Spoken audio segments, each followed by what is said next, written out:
fellow Singaporeans, supporters of the Workers' Party, voters of Aljunied GRC, a very good evening to all of you. My name is Koh Choong Yong. I am the Workers' Party candidate for Sengkang West SMC. Please allow me to start by addressing a local concern in Sengkang West. The last few days, there's a commonly asked questions by residents. They ask me, there's an integrated community facility promised by Dr. Lam to be built on the site of the previous Fernvale Point. If they vote me in Sengkang, would they take that away? My answer to the residents is they can ask Dr. Lam these two questions if they happen to see him. First question. The people are expecting a hawker center and a wet market there. The building is called an integrated community facility. So, I asked the residents to ask Dr. Lam, can you call a spade a spade? If it's a wet market, call it a wet market. Don't call it integrated community facility and end up building a community center there. The second question to ask Dr. Lam is it a government project? And will the decision to build it be based on their vote? Okay, and now on to the rest of my speech. In our community, there are a number of vulnerable groups that can be easily fall through the crack. The disabled, the mentally ill, the single parent, the elderly that stays alone at home, and people with special needs. Tonight, I will touch on one of these vulnerable people, which is close to my heart, people with special needs. On the rally a few nights ago at Punggol Field, Chairman Silver Lim did an introduction of me and mentioned that I have a 7-year-old boy who is a special needs child. My boy was diagnosed with cerebral palsy and global development delay from about 12 months old. Today, he still has no speech, he cannot walk independently, and he still cannot call me Papa. He's largely dependent on my wife, his full-time 24-hour caregiver for almost all of his daily activities. But he's a cheerful boy and is mostly happy. Immediately after the rally that night, when I checked my emails, I saw an email from a supporter. The subject was a word of encouragement, and I quote, "As someone with special needs, more specifically cerebral palsy, I can sympathize with your plight to seek treatment for your child, seeing that my parents have done the same for me before. Beyond that, however, it is even more important that you encourage your child to see beyond his limitations, and instead turn whatever that may limit him into an advantage to empower himself and inspire others around him." Unquote. Yes, people with special needs can and will be able to contribute meaningfully to the society. Awareness of special needs children has increased over the years. Most people would understand a little bit about autism, but the general public might not know that there are also a spectrum of special needs conditions other than autism.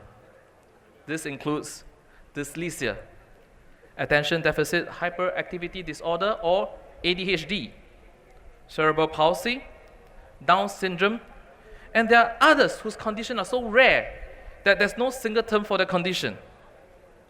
Some of these kids are high functioning, so they can attend mainstream school with the help of allied educators.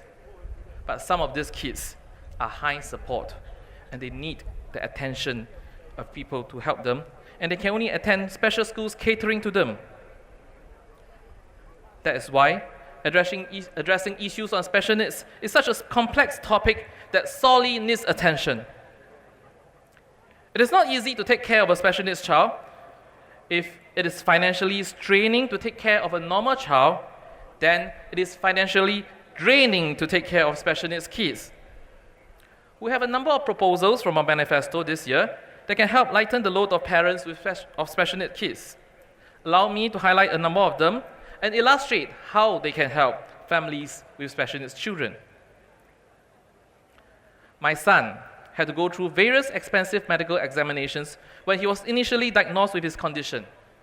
MRI, EEG, and more. And each of these takes up a few $100s. Long-term medication for kids like him can cost up to a few $100s a month, and it just keeps going on. There are not enough trained therapists in the special education schools, and it is common for students to queue up to a few months before they get allocated a therapist to help them. The alternative is to seek help outside from private therapists, and each of them will cost you $180 to $200 per hour. It is a great financial strain for us. We managed to tide over the financial strain as I had some savings, but for families with no savings or low income, it will be a very huge burden. The current practice for the Child Development Account, or CDA, is for the government to provide a dollar-for-dollar matching of the deposits parents place in the account. The problem with this approach is that low-income parents will not be able to enjoy the full benefits, as it is less likely for them to be able to fork out the extra cash for the matching. Our manifesto proposes to enhance the CDA such that $10,000 is allocated to the child up front and no matching is required. Of course, parents can still opt to top up the CDA up to $10,000 to earn higher interest. And this will go a long way to help with the financial strain the parents may face. On helping the parents balance between their work commitments and their need to be with a child during medical situations, there are many different medical appointments parents have to bring their special needs child to. And to some parents, frequent hospitalization is a norm rather than the exception. A classmate of mine also has a special needs child. He frequently updates his Facebook page with photos of his son. And it is not uncommon that we get the news that his son gets admitted in hospital for one reason or another again and again. Despite the fact that this presents a strain on him and his wife, who are both working, my classmate remains an optimistic outlook. For working parents, such kinds of scenario is a huge challenge, as they end up using their annual leave to bring their kids to the medical appointments or have to take care of the child during hospitalization, leaving them with no leave at all.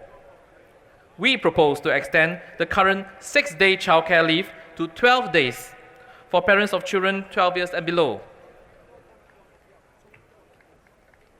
Caregivers providing care for the special needs children should also not be forgotten. During the East Coast Rally a few days ago, I was sitting on stage and I could see a young boy with his mother among the first few rows in the crowd. I knew the boy. He was a boy with Down syndrome. I knew him from previous encounters and was glad that his mother brought him to attend the rally. His mother is a full-time caregiver for him and does some part-time work from time to time. The boy has a talent in painting, and his mother put in a lot of effort to develop this talent of his, staying at home to look after him full-time, sacrificing her time and her work. Our manifesto calls for yearly CPF top-ups for full-time caregivers, and this will also help this mother to save up more in her CPF in preparation for retirement in future.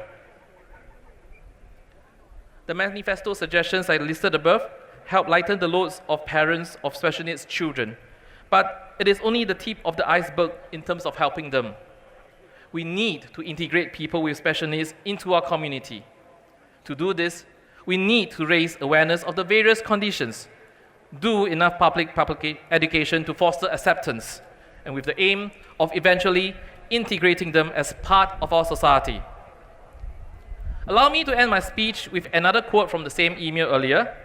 Quote, "If you were to be elected as an MP, I do hope that you can turn the worry that you have for your child into strength to serve the segment of society that include people with special needs and their caregivers by championing for the concerns of persons with such needs."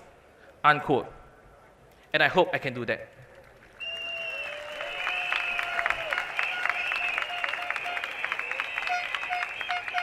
Friends, special needs children is only one group among the many vulnerable groups.